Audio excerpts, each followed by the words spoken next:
ইদ্রিস আলাইহিস সালাম হয়ে যখন অতিক্রম করলেন, কাল মারহাবান বিন নবী সালেহ ওয়াল আখিস সালেহ, স্বাগতম নেক সৎ নবীকে এবং নেক ভাইকে। ভাই বললেন, সমস্ত নবীরা ভাই বলে আখ্যায়িত করেছেন, একমাত্র দুইজন নবী নবী সাল্লাল্লাহু আলাইহি ওয়াসাল্লামকে সন্তান বলে আখ্যায়িত করেছেন। কে কে? আদম আলাইহিস সালাম এবং ইব্রাহিম আলাইহিস সালাম। ইব্রাহিম আলাইহিস সালামের বংশোদ্ভূত, বংশের রক্তের দিক থেকে ইব্রাহিম আলাইহিস সালামের, জি, বংশে ইব্রাহিম আলাইহিস সালামের ছেলে ইসমাইল, আর ইসমাইলকে রেখে গেছিলেন তার মায়ের সাথে মক্কায়, আর ইসমাইল ইসলামের বংশধারী হচ্ছেন এ কুরাইশরা। জি, তো বলছেন ফাকুল তো মান হাজা কে, কাল হাজা ইদ্রিস, ইনি হচ্ছেন ইদ্রিস। ফামসুমা মারা তবে মুসা, মুসা আলাইহিস সালাম হয়ে অতিক্রম করল। ফাকার মারহাবান বিন নবী সাল্লাল্লাহু আলাইহি ওয়াসাল্লাম। কুল তো মান হাজা, ইনি কে, কাল হাজা মুসা। সুম্মা মারা তবে ঈসা, ঈসা আলাইহিস সালাম হয়ে অতিক্রম করল। মারহাবান বিন নবী সাল্লাল্লাহু আলাইহি ওয়াসাল্লাম। কুল তো মান হাজা, ইনি কে, কাল হাজা ঈসা, ঈসা আলাইহিস সালাম। সুম্মা মারা তবে ইব্রাহিম, তারপরে অতিক্রম করলাম ইব্রাহিম আলাইহিস সালামের পাশ হয়ে। ফাকাল মারহাবান বিন নবী সালেহ ওয়াল ইবনি সালেহ, ইনিও সন্তান বলেছেন।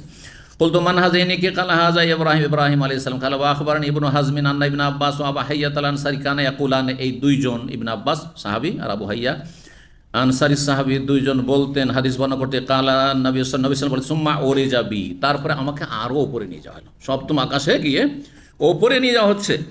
বলছেন যে আমাকে ওপরে নিয়ে যাওয়া হলো, হাত্তা জাহারতু লি মুস্তাওয়া, আমি এমন একটা স্তরে চলে গেলাম। মুস্তাওয়া মানে লেভেল, ইংরেজিতে আজকাল যে মুস্তাওয়া, এমনকি লেখাপড়ার ক্ষেত্রেও মুস্তাওয়া লেভেল বলা হচ্ছে, জি, বা সেমিস্টারকে বলা হচ্ছে। তো এমন একটা আমি স্তরে চলে গেলাম যে আসমাও শরীফ আল আকলাম, কলমের আওয়াজ শব্দ শুনতে পাচ্ছি। শরীফ মানে যে কলম লিখে খর খর খর খর করে আওয়াজ করে কলম লিখলে।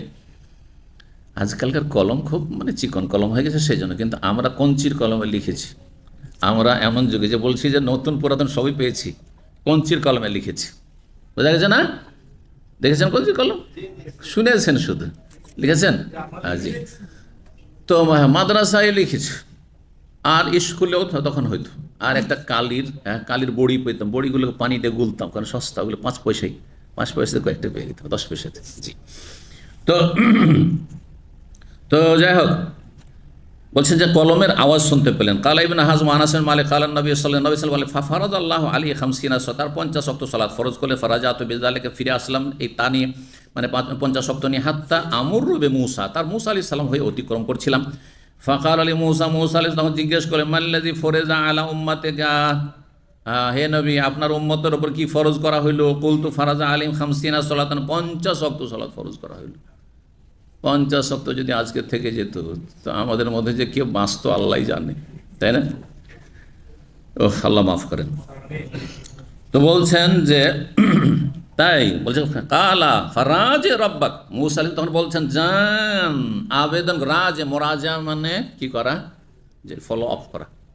আজকাল মোরাজা বলা হচ্ছে, হসপিটালে যাবেন তো মোরাজা মানে আপনি ফলো আপ করতে যাচ্ছেন, মোতাবেক বা মোরাজা বলা। তো বলছে ফারাজে রব্বাক, আপনি রবের কাছে গিয়ে কি করেন, আবেদন করেন। ফাইন্নুম মাতাকা লা তুতিকু, আপনার উম্মত পারবে না। ফারাজাত, আমি ফিরে আসলাম। ফারাজাত রব্বি, রবের কাছে আমি আবেদন করলাম। ফাওয়াজা শাতরাহা, তার অর্ধেকটা আল্লাহ ডিসকাউন্ট করে দিলেন। হাদিসে এখানে সংক্ষেপ করে দেওয়া হয়েছে, তাই না? অন্য হাদিস যেটা বিস্তারিত, তাতে 5 করে কম করা হয়েছে। কোন হাদিসে 10 সংক্ষেপ, ওটা তো সংক্ষেপ করা হয়েছে। 5 করে কমাতে 45 হলো, 40 হলো, 35 হলো, 30 হলো, এই করতে করতে ঘুরে যান, আসেন, আবার আসেন, এই করতে করতে 5-এ নেমে আসলো। তো বলছেন যে ফিরে আসলাম, অর্ধেক মাফ করে দাও। ফারাজাতু ইলা মুসা ফাখবারতু, এসে বললাম, ফাকাল রাজে রব্বাক, রবের কাছে, ফাইন্না উম্মাতাকা লা তুতিকু যালিক, আপনার উম্মত পারবে না এই 25 ওয়াক্ত আদায়। ফারাজাতু, রাজাতু, ফিরে গেলাম। ফারাজাতু, রবের কাছে গিয়ে আবেদন করলাম। ফাকাল, শোনো, হিয়া খামসুন, শেষ 5 ওয়াক্ত আদায় করতে হবে। ওয়াহিয়া খামসুনা, আর সেটা মূলত নেকির দিক থেকে হয়ে যাবে 50-এর সমপরিমাণ।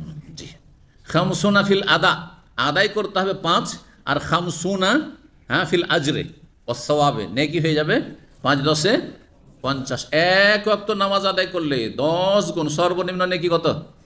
যে কোনো নেকির ক্ষেত্রে, ফরজ নামাজ হোক, সুন্নত নামাজ হোক, আপনার রোজা হোক, সাদাকা হোক, 1 টাকায় 1টা রিয়াল দান করলেন, কত নেকি পাবেন? কমের পক্ষে 10 পাবেন আপনি। মান জাবিল হাসানাতে ফালাহু আশরু আমসালিহা, কোরআনে কারিমে আয়াত আল্লাহ বলছেন যে যেই ব্যক্তি 1টা নেকি নিয়ে আসবে, তার জন্য সর্বনিম্ন কত হবে? 10 গুণ হবে। কিন্তু গুনাহ করলে 1টি গুনাহই লেখা হয়, আল্লাহর এটি বড় রহমতের দিক, যে রহমত আল্লাহর গজবের ওপর প্রাধান্য পেয়েছে। নেকি করলে 10 হয়ে গেল, আর গোনা করলে একই থাকলো, 2ও হয় না। তো বলছেন লা ইউবাদদালুল কাউলু লাদাইয়া, আমার পক্ষ থেকে আর কথায় কোনো রকমের পরিবর্তন হবে না। 5 তো 5 যাও। ফরাজাত ইলা মুসা, মুসা আলাইহিস সালামের কাছে 5 ওয়াক্ত সালাত নিয়ে ফিরে আসলাম। আসছেন নিচের দিকে, ফাকালা রাজ রব্বাক, 5 যান ফিরে যান, আপনি রবের কাছে গিয়ে আবেদন করুন। ফাকুল, তো আমি বললাম কাদ ইস্তাহিয়াইতু মির রব্বি, আমি আমার রব থেকে লজ্জা পেয়ে গেছি, আর পারবো না আমি। জি।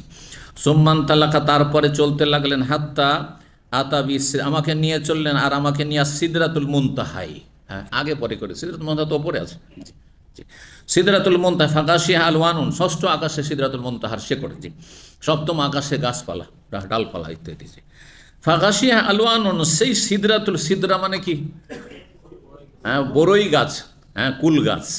আর মুনতাহা মানে শেষ সীমানার, একবারে ইন্তেহা থেকে শেষ সীমানার, মানে 7 আসমানের শেষ সীমানা পর্যন্ত পৌঁছে আছে সেই বিশাল বৃক্ষ আল্লাহ রাব্বুল আলামিনের সিদরাতুল মুনতাহা। ইনদা সিদরাতুল মুনতাহা, এটা সূরা নাজমে রয়েছে। জি।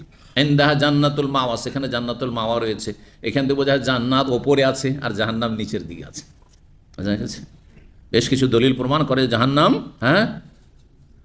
নিচে আছে আর জান্নাত ওপরে আছে, তার মধ্যে ইনদাহা জান্নাতুল মাওয়া, ওই সিদরাতুল মুনতাহার কাছে জান্নাতুল মাওয়া রয়েছে। জি। এই জন্য নেক লোকদের আত্মাগুলির জন্য দরজা খোলা হয়, আকাশে দরজা খোলা হয়, আহলান ও সাহলান ওপর দিকে নিয়ে যাওয়া হয়। আর যারা পাপিষ্ট জাহান্নামী, তাদেরকে নিয়ে যাওয়ার জন্য রিকোয়েস্ট করতে থাকে। হ্যাঁ, মালাকুল মওত গিয়ে, বা মালাকুল মওতের যারা সেনাবাহিনী আছে, তার সাথে অসংখ্য সেনাবাহিনী আছে, এই নয় যে মালাকুল মওত একজনই শুধু। তো তারা করতে থাকে, কিন্তু বলছেন না, খোলা হয় না, দরজা খোলা হয় না। লা তুফাত্তাহু আবওয়াবুস সামা, কোরআনে বলেছে আকাশে দরজা খোলা হবে না। ওয়ালা ইয়াদখুলুন, জান্নাতও যাবে না তারা। তখন সেখান থেকে রাগ করে ছাড় দেবে, যা পাতালে চলে যা জাহান্নামে, সিজ্জিন। ইন্নাল আবরারা লাফি নাঈম ওয়া ইন্নাল ফুজ্জারা লাফি সিজিন। তাহলে আল্লাহর জেল নিচে আছে, আর আল্লাহর নিয়ামতের জায়গায় জান্নাত উপরে আছে। জি। আল্লাহ আমাদের জান্নাতুল ফিরদৌস দান করেন।